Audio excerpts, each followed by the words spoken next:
गर्मियां आने को हैं। यानी सर्दियों में जो चीजें हमें अच्छी लगती हैं, जैसे ऊनी कपड़े, गर्म तासीर वाले खाने और धूप, गर्मियों में यही चीजें हमें बुरी लगने वाली हैं। वैसे और चीजों का तो ठीक है, लेकिन एक चीज है जो सेहतमंद रहने के लिए हमें गर्मियों में भी थोड़ी बहुत जरूर लेनी चाहिए, और वो है धूप। जी हाँ, अगर आप गर्मियों में भी सुबह की हल्की धूप लेंगे तो आपको विटामिन D2 और D3 की कमी नहीं होगी और आप सेहतमंद रहेंगे। वैसे धूप से मिलने वाले इस चमत्कारी तत्व का नाम भले ही विटामिन डी हो, लेकिन असल में ये एक हार्मोन है जो हमारे शरीर को कैल्शियम पचाने में मदद करता है। दिक्कत ये है कि बहुत ज्यादा तेल वाली मछली को छोड़ दें तो हमारे पास खान पान के जरिए विटामिन डी हासिल करने का कोई और तरीका नहीं है। सूरज की अल्ट्रावायलेट बी किरणें जब हमारे शरीर पर पड़ती हैं तो हमारा शरीर अंदर मौजूद कोलेस्ट्रॉल से विटामिन डी बना लेता है, और ये 2 किस्म का होता है। पहला है विटामिन D3 जो मछली समेत कई जानवरों में पाया जाता है, और हमारा शरीर भी उस वक्त ये विटामिन D3 बनाता है जब हमारी त्वचा पर सूरज की रोशनी पड़ती है। अगर आप खुले हाथ बाहर वक्त बिताते हैं तो उन पर पड़ने वाली सूरज की रोशनी आपकी विटामिन डी की जरूरत पूरी करने के लिए पर्याप्त है, खासतौर से मार्च से अक्टूबर के बीच। विटामिन डी की दूसरी किस्म है D2 जो पौधों से मिलने वाले खानपान जैसे मशरूम में पाया जाता है। इस विटामिन डी को चमत्कारी विटामिन कहा जाता है। असल में माना जाता है कि ये विटामिन हमें रोगों से बचाता है। थकान, मांसपेशियों की कमजोरी, हड्डियों में होने वाली तकलीफ और डिप्रेशन से बचाने में भी विटामिन D2 मददगार बताया जाता है। वैसे इसमें कोई दो राय नहीं कि विटामिन डी हमारी हड्डियों की सेहत के लिए बहुत अहम है। यह हड्डियों में कैल्शियम और फॉस्फेट की तादाद को नियमित करता है।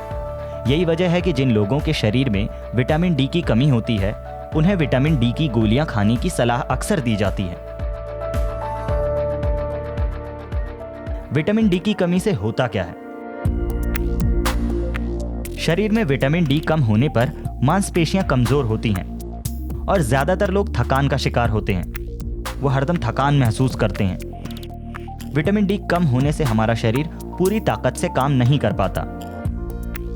कुछ शोध तो ये भी संकेत देते हैं कि विटामिन डी की कमी से हम कीटाणुओं के हमले का शिकार भी हो सकते हैं।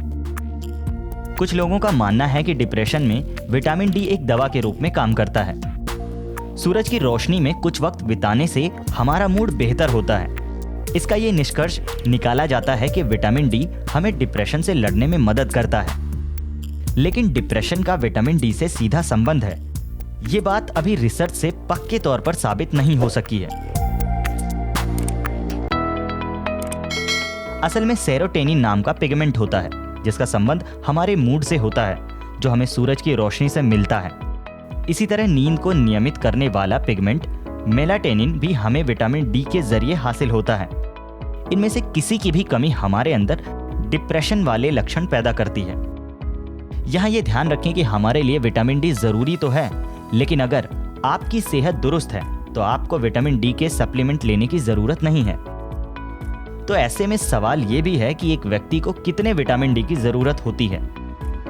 तो विशेषज्ञों के मुताबिक एक दिन में हमें 10 माइक्रोग्राम्स विटामिन डी लेना चाहिए। लेकिन जैसे कि बैलेंस हर जगह जरूरी होता है, यही फॉर्मूला यहाँ भी अप्लाई होता है। यानी हमें बहुत ज्यादा विटामिन डी भी नहीं लेना चाहिए, क्योंकि ये विटामिन शरीर में कैल्शियम को रोकने का काम करता है। ऐसे में अगर आप जरूरत से ज्यादा विटामिन डी लेते हैं तो ये हाइपर कैल्सीमिया जैसी स्थिति पैदा कर सकता है, जिससे हमें कई दूसरी तरह की समस्याएं हो सकती हैं। तो उम्मीद है कि आप विटामिन डी के बैलेंस को बनाकर रखेंगे और फिट एंड फाइन रहेंगे, और हमारे न्यूज़ इन साइंस चैनल को सब्सक्राइब भी करेंगे ताकि आपको ऐसी ही जानकारियां आगे भी मिलती रहें।